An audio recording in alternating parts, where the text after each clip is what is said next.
Olá pessoal, sejam bem-vindos ao nosso canal. Hoje vamos mergulhar em um dos livros mais fascinantes e dramáticos da Bíblia, o livro de Juízes. Peguem seu café, ajeitem-se na cadeira porque essa história é uma verdadeira montanha-russa de emoções, cheia de heróis improváveis, batalhas épicas e lições poderosas que ecoam até hoje. Depois da morte de Josué, o líder que guiou Israel para a Terra Prometida, a nação se viu sem uma liderança central. As tribos de Israel, que deveriam ter conquistado completamente a terra e expulsado seus inimigos, começaram a relaxar. Eles se acomodaram, fizeram alianças com os povos vizinhos e, pior, começaram a adorar os deuses pagãos deles, como Baal e Azerá. É aqui que um ciclo vicioso começa, um padrão que se repete por todo o livro. Primeiro, o povo de Israel peca, abandonando a Deus.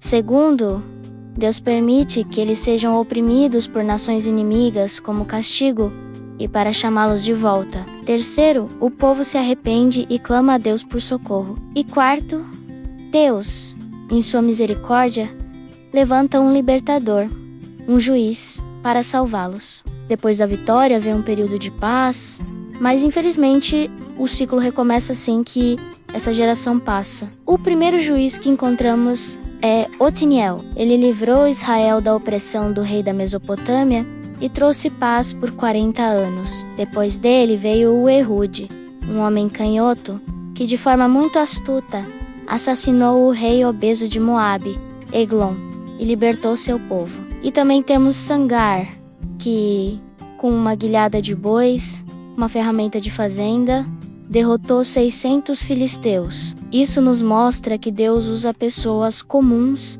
e ferramentas inesperadas para realizar seus grandes feitos. Mas a história fica ainda mais interessante com Débora, a única mulher juíza mencionada no livro. Ela era uma profetisa e líder respeitada, que julgava Israel debaixo de uma palmeira. Em sua época, o povo estava sendo oprimido por Jabim, rei de Canaã, e seu comandante cruel, Sísera, que possuía 900 carros de ferro, a mais alta tecnologia de guerra da época. Débora convocou um homem chamado Baraque e lhe deu a ordem de Deus para reunir um exército e enfrentar Sísera. Baraque hesitou.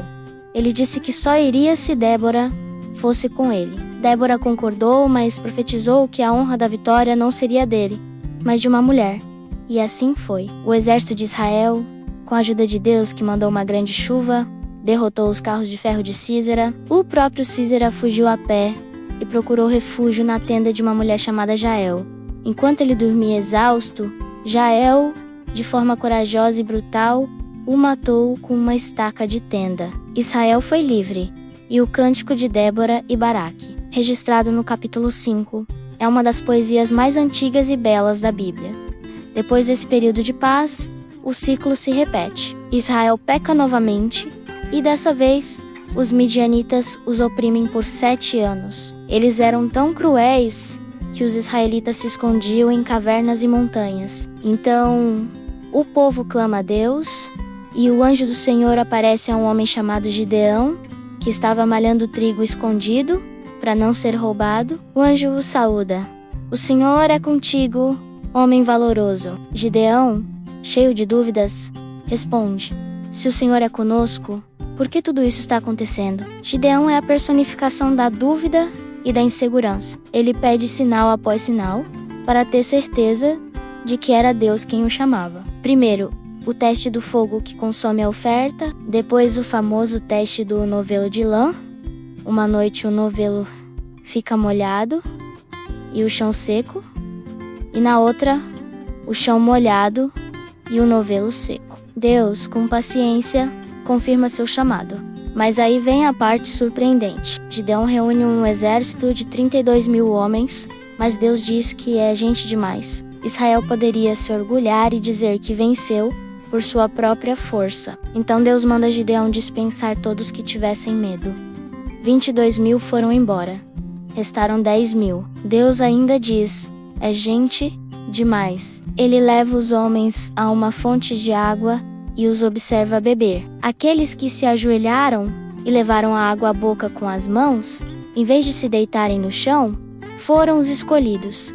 Restaram apenas 300 homens. Com esse pequeno grupo, armado com trombetas, cântaros vazios e tochas, Gideão cerca o acampamento midianita à noite. Euaço o sino, eles quebram os cântaros, tocam as trombetas e gritam: pelo Senhor e por Gideão. Os midianitas, em pânico e confusão, começam a lutar entre si e fogem, garantindo uma vitória milagrosa para Israel. Gideão se torna um herói, mas infelizmente, seu final não é tão glorioso. Ele recusa ser rei, mas comete o erro de fazer um ídolo de ouro, que se torna uma armadilha espiritual para sua família e para todo Israel. Após Gideão, a história toma um rumo sombrio com seu filho, Abimeleque, que assassina 70 de seus próprios irmãos para se tornar rei. Um claro desvio do plano de Deus.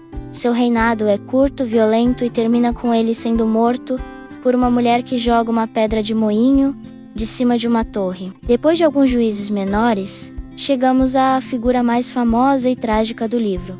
Sansão. Sua história é anunciada por um anjo aos seus pais, que eram estéreis. Ele seria um nazireu desde o nascimento consagrado a dias. Isso significava que ele não poderia beber vinho, tocar em cadáveres e o mais famoso, nunca poderia cortar o cabelo. Sua força sobrenatural vinha de Deus e o cabelo era o sinal dessa aliança. Sansão tinha uma força descomunal, capaz de rasgar um leão ao meio com as próprias mãos e matar 1000 filisteus com a queixada de um jumento. No entanto, sua grande força física era acompanhada por uma imensa fraqueza moral e uma atração fatal por mulheres filisteias, o povo inimigo. Sua história é marcada por impulsividade, vingança e quebra de seus votos. Ele se apaixona por Dalila, que é subornada pelos líderes filisteus para descobrir o segredo de sua força. 3 vezes ela tenta e 3 vezes Sansão a engana, mas ele brinca com o fogo e sua insistência o desgasta. Finalmente ele cede e revela que sua força está em seu cabelo, o símbolo de seu voto a Deus.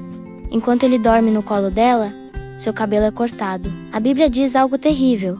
Ele não sabia que o Senhor o havia deixado. Sua força se foi. Os filisteus o capturam, vazam seus olhos e o fazem de escravo, moendo grãos numa prisão. O grande herói se torna objeto de zombaria, mas a história não termina aí. Em seu momento mais baixo, cego e humilhado, o cabelo de Sansão começa a crescer novamente. Durante um grande festival para o deus Dagon, os filisteus trazem Sansão para se divertirem com ele. Ele é colocado entre as 2 colunas principais do templo. Ali Sansão faz sua última oração, um clamor desesperado a Deus.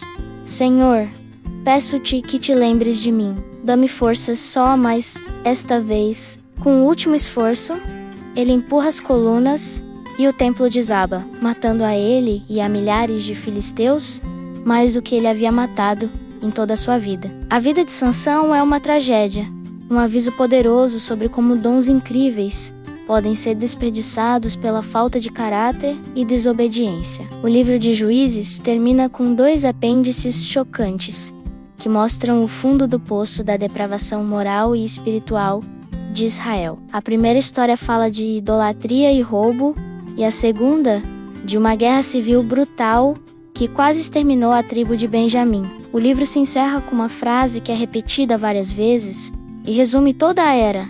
Naqueles dias, não havia rei em Israel. Cada um fazia o que parecia bem aos seus próprios olhos. Essa frase é a chave para entender o livro de Juízes. Sem a liderança de Deus e sem um rei justo, a sociedade desmorona em caos e anarquia moral. É um retrato sombrio do coração humano quando deixado por conta própria. Mas, mesmo em meio a toda essa escuridão, a mensagem de Juízes também é de esperança. Ela nos mostra um Deus que é paciente, misericordioso e que nunca desiste do seu povo, mesmo quando eles falham repetidamente. Ele continua levantando libertadores improváveis, um canhoto, uma mulher, um homem cheio de dúvidas, um herói impulsivo, para cumprir seus propósitos. O livro de Juízes, com sua honestidade brutal, nos prepara para a necessidade de um rei verdadeiro e perfeito. um libertador que não falharia como os juízes humanos. Ele aponta para o futuro, para a vinda de um rei que não apenas salvaria seu povo dos inimigos externos,